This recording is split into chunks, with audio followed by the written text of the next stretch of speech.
Howdy everyone! Welcome to a new series for advanced drawing. This series is especially for kids who are interested in learning how to do anime, manga, or comic art. In this video, we're doing an introduction into drawing advanced heads. Before we draw anything, I want to show you guys a couple of construction methods that are pretty well known. Let's start with this really easy one. This is your standard cartoon construction method that's also really great for drawing children.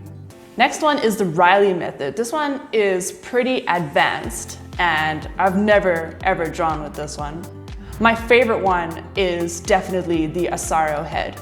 This one is really great because there's a 3D model that you can find online which is positionable, and it's really excellent for learning about values in the face, seeing where the highlights are and where the shadows are.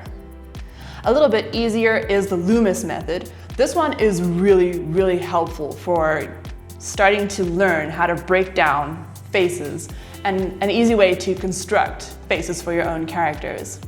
We're gonna take a lot of things from the Loomis method into the method that I'm going to teach you today. The one that everybody should be familiar with, one that you're probably currently using for your characters, is the anime method. And then finally, the Disney method. This one is surprisingly difficult, and if you've ever tried drawing a Disney character, then you know that it's a lot harder than it looks.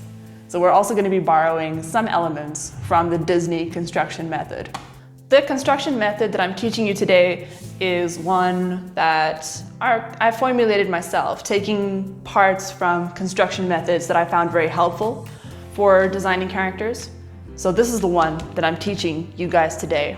And we're gonna do 3 faces: a front-facing face, a 3/4 face, and a side face. So let's get into it. The first face that we're doing is the straightforward face. So let's start with a nice big circle. No matter what face I'm drawing in any kind of style, I always start with a circle. It just provides the best base, the best starting point for any face. It's easy to build up off of a circle. Next is a central line, right down the middle, past the circle. A central line is essential for getting symmetry on both sides of the face, making sure that they both look the same. Next, we can add the eye line. That is just less than halfway. And parallel to the eye line is the hairline, and we're just going to keep it straight. When you are adding details to characters, then you can change the hairline into whatever shape that character needs. You can either make it more curvy or even heart-shaped. But for now, we're just keeping it straight. We're keeping everything very generic and non-binary. Next, we're going to add another parallel line. This one goes just below the circle. And this is your jaw marker. So this is the line that connects the 2 points of your jaw, where the jawbone curves up into the ear. And I see a lot of kids struggling to get their jaw looking symmetrical. And this line is going to help you with that, to make sure that your jaw comes out nicely. Just below this jaw mark, I'm going to put the face elbow. The chin. The chin is going to be somewhere over here. Make sure that you use ovals to give your chin a proper shape, unless you are going for the classic pointed anime face. But if you're not, give your chin proper space. Now let's add the jaw. From the eye line, we're going in toward that jawline, toward that marker. And from the other side, in. And this is the perfect point that you can use to check that they look the same. Then from the jawline, in toward the chin. Now we can add in ears. Just a regular ear shape, nothing fancy. And we can also finish off the hairline. We're going to go down at an angle and then down toward the ear. One more thing that we're going to add in is a side circle. So if you look at the Loomis method, there's a big circle on the side of the head, and that's very helpful for remembering that the side of your head is flat. And you can go and check it out. It's definitely flat. And we're gonna see a little bit of that circle coming forward in this front face. This isn't something that I always add, but let's just throw it in for today. So the circle starts close to where the hairline is. And we're just gonna take it down. Doesn't matter how far right now. But make sure that those lines are curved. And now this is gonna help you put your eyes in the right place. I see a lot of beginner artists put their eyes way too close to the side of the face and leave this massive gap between the eyes. That's very scary. So don't take your eyes past these side circles. Another thing that you can use to help you with eye placement is an eye triangle. This is something that I'm borrowing from Disney. This eye triangle connects like the top of your nose, where your eyebrows come out, and the insides of your eyes. Also, this eye triangle helps to dictate the size of your eye, because the gap between your eyes is exactly the size of your eye. And you can go and check it out. Measure the inside of your eyes versus the size of your eye, and they're exactly the same. Of course, with characters, sometimes we want them to have bigger eyes or longer eyes, or we're trying something new, but it's a good starting point, and I love using the triangle. The last thing I'm going to add to this face is a neck, just so that this face isn't floating in outer space. Alrighty, front face is done. So let's do the 3/4 face next. And give me a nice big circle. Don't worry if your circle isn't perfect. Just make sure that it doesn't look like an oval. All right, step number 2 is that eye line, less than halfway. And there's no tilt to this face, so we can take this eye line all the way to the back of the circle. Parallel is the hairline. You don't have to take that one all the way back. And last parallel line is the jaw marker.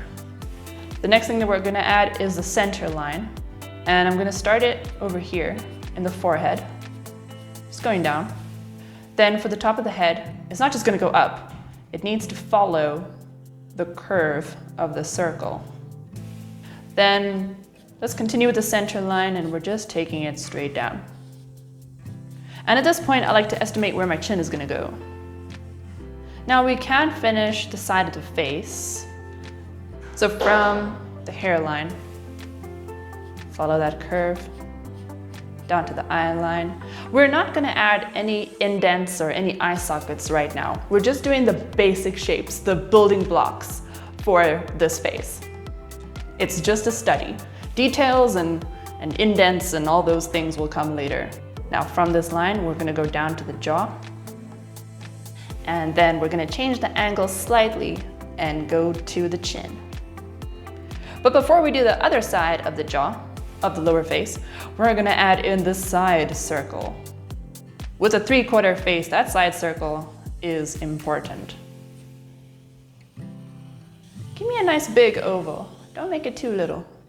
And in the middle of this oval, that's where the ear begins. So if you struggle with placing your ear, if it goes too far back or too far forward, it's got to go in the middle of the side circle. Then from the ear, let's go in to the jaw marker. Make sure that that's a gentle angle there. And then change direction slightly and go in toward the chin. And the last thing that we can add is the eye triangle. Now for a 3/4 face, because we have a turn, our triangle isn't going to be a beautiful pyramid anymore. It's going to have a long edge and a shorter edge. All right, you need to have your one eye closer to the eye triangle. So for this direction, the left eye needs to be closer to the nose. And now we can add in a neck.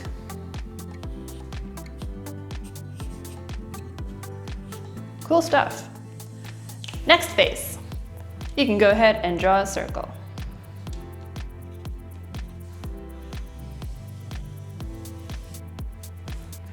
All right, step number 2 is the eye line, less than halfway, because we still don't have any tilt to these heads. And parallel is the hairline. Another parallel is the jaw marker. And now the center line that we want to add, it is exactly on the side of the face. So it's gonna be on this side.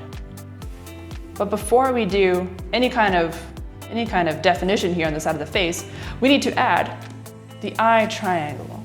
And that gives us our perfect indent into the nose area. So from there, we go out into a nose shape. And make sure that your nose is further out than your forehead. You can give me just a basic nose shape, just a little cute nose. And then we can take this down. This is the mouth area. We're again not adding any definition. We're doing almost an anime kind of mouth. We're just taking it gently back and down. And right underneath where the jaw marker is, I need my chin to be here. Alrighty. Now let's add in the side circle. Now the side circle, you want that to definitely touch the back of the head. Absolutely. And it needs to go high up to where the hairline is. And again, don't be afraid of this big shape. It should go really close to where you think the eye is gonna go. This is gonna help you make sure that you don't put the eye too far back and accidentally draw a lizard person. In the middle of this circle, where the ear goes. And now we can add the jaw.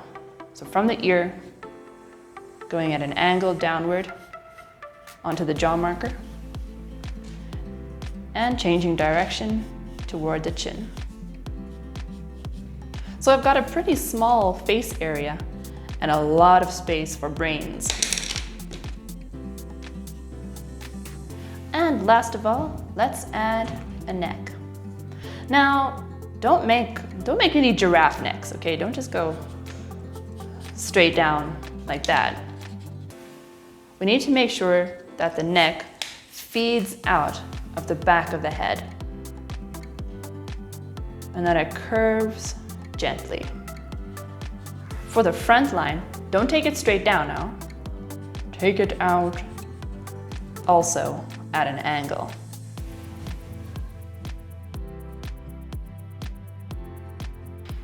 Alrighty, and that's it. There's your construction for drawing advanced heads. So with these, you can then build manga or comic book characters. But this is a really great starting point for drawing better heads. Okay, bye.